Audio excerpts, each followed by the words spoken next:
श्रोताओं, मुझे बड़ी खुशी है बताते हुए कि हमारे स्टूडियो में आज भारत के लोकप्रिय सुप्रसिद्ध गायक श्री महेंद्र कपूर जी हमारे स्टूडियो में आए हैं और आज उनसे आपकी मुलाकात हो रही है। जैसे कि हर बार भारत से महान कलाकार यहाँ आते रहते हैं, उनकी मुलाकात हम करवाते रहते हैं।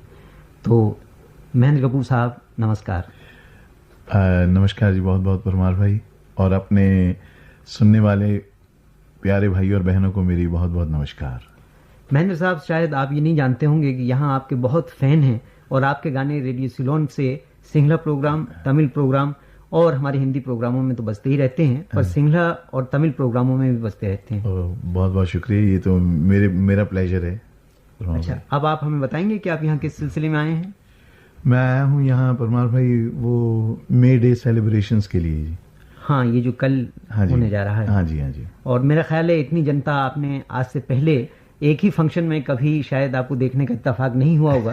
हाँ जी। जहाँ पर आपका ये फंक्शन हो रहा है वहाँ एक तरफ लंबा चौड़ा सागर है, फिर मैदान है और उस मैदान में खचाखच सब लोग भरे रहते हैं। जी जी। और इससे पहले मोहम्मद रफ़ी साहब भी एक बार आ चुके हैं, नितिन मुकेश जी भी आए थे जी। और मेरा ख्याल है आप तो पहली बार श्रीलंका आए हैं। मैं पहली बार आया हूँ जी। आपसे एक सवाल ये पूछना चाहता था कि आपको संगीत का शौक कैसे लगा बचपन से? संगीत का शौक बचपन से परमार भाई, मैं अब जब होश संभाली तो ऐसे लगता था कि गाने का शौक तब से ही था जी, म्यूजिक का, और फिर धीरे धीरे बढ़ता गया। मेरे माता पिता ने उत्साह दिया, मेरे बड़े भाई साहब ने उत्साह दिया जी हाँ, और उनके आशीर्वाद से ये आगे काम होता गया, बढ़ता गया। क्या आपको याद है कि बचपन में कोई ऐसा गीत जिसे आप पहले गुनगुनाया करते हो बहुत और आपके दोस्त उसे बहुत पसंद किया करते हो?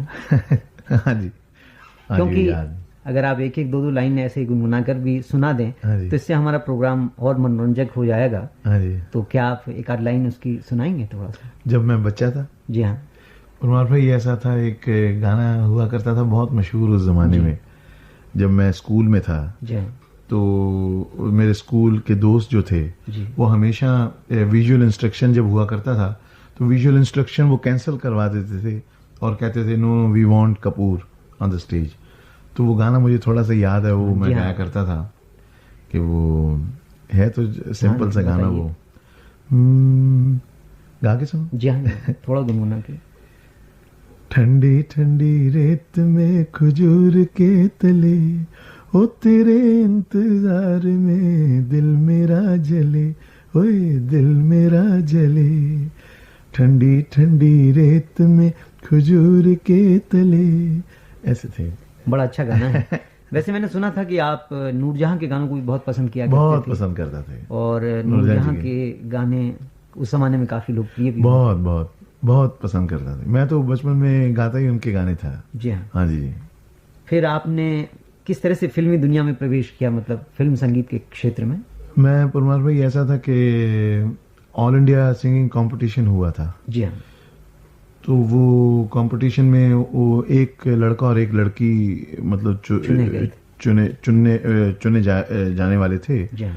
तो वो जो विनर्स थे उनको, मतलब वो जजेस जो थे वो थे हमारे म्यूजिक डायरेक्टर्स 5। जी हाँ। तो वो लोग वो इनाम के तौर पे एक एक गाना देने वाले थे, पांचों अपनी फिल्मों में, और लकीली मुझे चुन लिया गया लड़कों में। आपने उस समय कौन सा गाना सुनाया था जो कंपटीशन में? कंपटीशन में तो कई बार हम लोगों को ऑडिशंस देने पड़े। अच्छा। और कई बार अलग अलग गाने गाने पड़े। लेकिन वो गाना जो आपको सबसे ज्यादा पसंद हो, थोड़ा सा एक झलक उसकी कंपटीशन में? जी। वो एक गजल थी जी, राशिद साहब की। जी। वो मैं सुनाऊं? जी हाँ, जी हाँ, एक दो थोड़ा सा।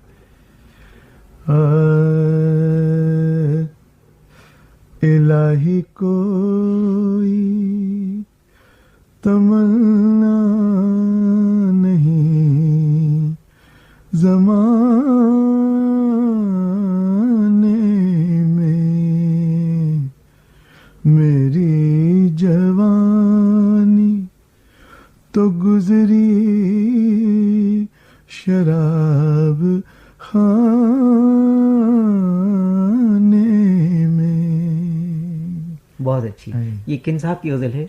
हाँ जी, ये है राशिद साहब की। हाँ जी।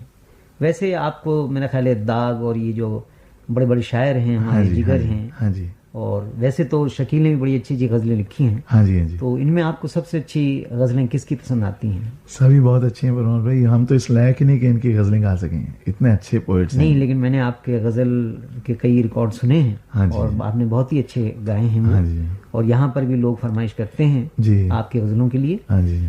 और ये तो आपको कल जब आप फंक्शन में जाएंगे तब पता चलेगा कि यहाँ लोग आपको कितना चाहते हैं। अरे सब उनके आशीर्वाद हैं, सब भाइयों बहनों के ही आशीर्वाद जी हैं। हाँ। अच्छा, ये पूछना चाहता था कि क्या आपने शास्त्रीय संगीत का विधिवत शिक्षा तालीम की? हाँ जी, हाँ जी, हाँ जी। आपके उस्ताद कौन थे? मेरे उस्ताद शास्त्रीय संगीत में तो बहुत सारे थे जी। जी हाँ। सबसे पहले एक ऑल इंडिया रेडियो के मनहर पोद्दार जी थे। अच्छा। फिर अफजल हुसैन जी थे। अफजल हुसैन। फिर खान साहब फयाज अहमद नियाज अहमद खान साहब थे। जी।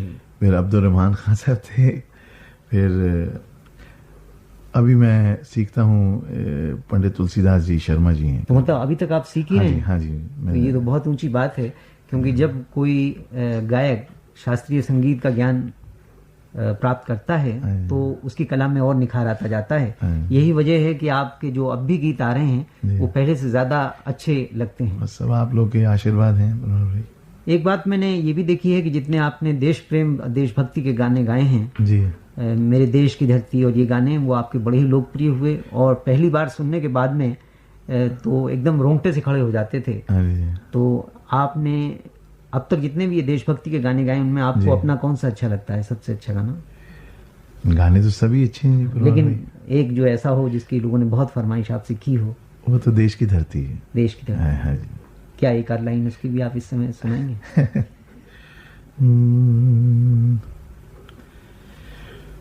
मेरे देश की धरती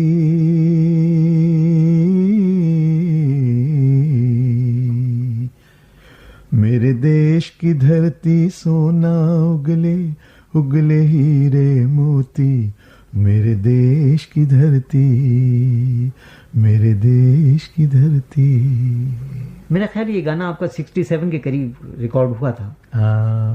क्योंकि मुझे याद है कि उस समय मैं आ रहा था रेडियो सिलोन के लिए। हाँ जी, हाँ जी। और अमीन साहब ने ये गाना मुझे वहाँ सुनाया था। हाँ जी, कि भाई ये गाना महेंद्र साहब का है। हाँ जी, जरा इसको सुनो। और मैंने उसको सुना। हाँ जी। तो महेंद्र साहब, आपको ये सुन के बड़ा ताज्जुब होगा, एक तो हम कलाकार जितने लोग होते हैं बड़े भावुक होते हैं। जी जी। जब मैंने ये गाना सुना हाँ जी, तो मेरी आंखों से आंसू बहने लगे। मनमोहन कृष्ण साहब भी वहाँ पे थे जी। वो कहने क्या बात है, मैंने कहा जिस देश की धरती के बारे में ये इतना जिक्र कर रहे हैं जी, और मैं उसी को छोड़कर रोजी रोटी के लिए बाहर जा रहा हूँ। और फिर जो हिचकी आनी शुरू हुई तो बंद ही नहीं हुई। Oh my God. तो ये एक उस समय का वो था। वैसे तो हम लोग सभी भावुक होते हैं, लेकिन इस गाने के बारे में सही मेरा अपना एक मतलब अनुभव है। सही, बिल्कुल सही। अच्छा, हमने अभी हाल ही में अखबारों में पढ़ा था और रेडियो के समाचारों में भी सुना कि आप इंग्लैंड में जहाँ की एल्बर्ट हॉल में, रॉयल एल्बर्ट हॉल में जहाँ की बड़े बड़े कलाकारों को सम्मानित किया जाता है जी, और वहाँ लता जी भी गा चुकी हैं जी, वहाँ आपने अभी हाल ही में अपना आइटम दिया था। हाँ जी। और वहाँ पर मेरे ख्याल से हमारे हिंदुस्तान, पाकिस्तान, बांग्लादेश और एशिया के और देशों के सभी हिंदुस्तानी वहाँ पर गए होंगे प्रोग्राम सुनने। जी। तो वहाँ आपने कौन सी चीज़ ऐसी गाई जो सबसे ज़्यादा पसंद की लोगों ने? वहाँ तो परमार भाई सभी अपने जो गाने मेरे मशहूर, गुमराह, हमराज, पूर्व और पश्चिम, उपकार, सब गाने सुने लोगों ने। हाँ जी। हमराज का ही जो गाना है नील गगन की तले, इसे तो अवार्ड भी मिल चुका है। हाँ जी, हाँ जी। और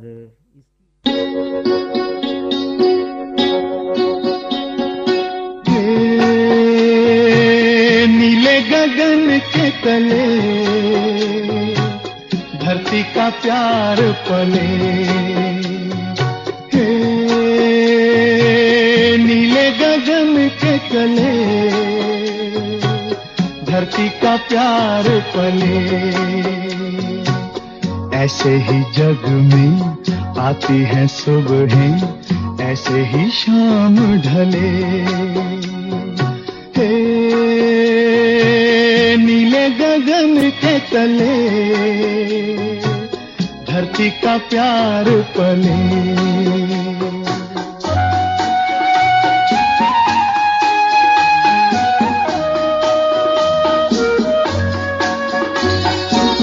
शबनम के मोती फूलों पे बिखरे, दोनों की आस फले,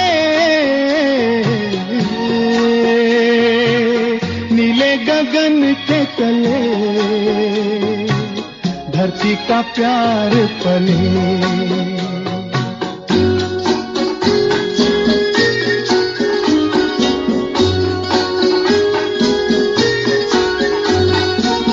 बल खाती बेले मस्ती में खेले, पेड़ों से मिल के गले, नीले गगन के तले धरती का प्यार पले।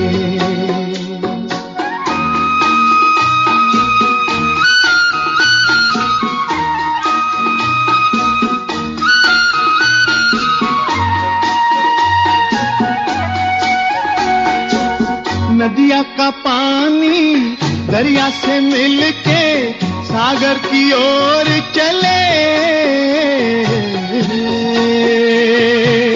नीले गगन के तले धरती का प्यार पले। ऐसे ही जग में आती है सुबह, ऐसे ही शाम ढले, नीले गगन के तले धरती का प्यार पले।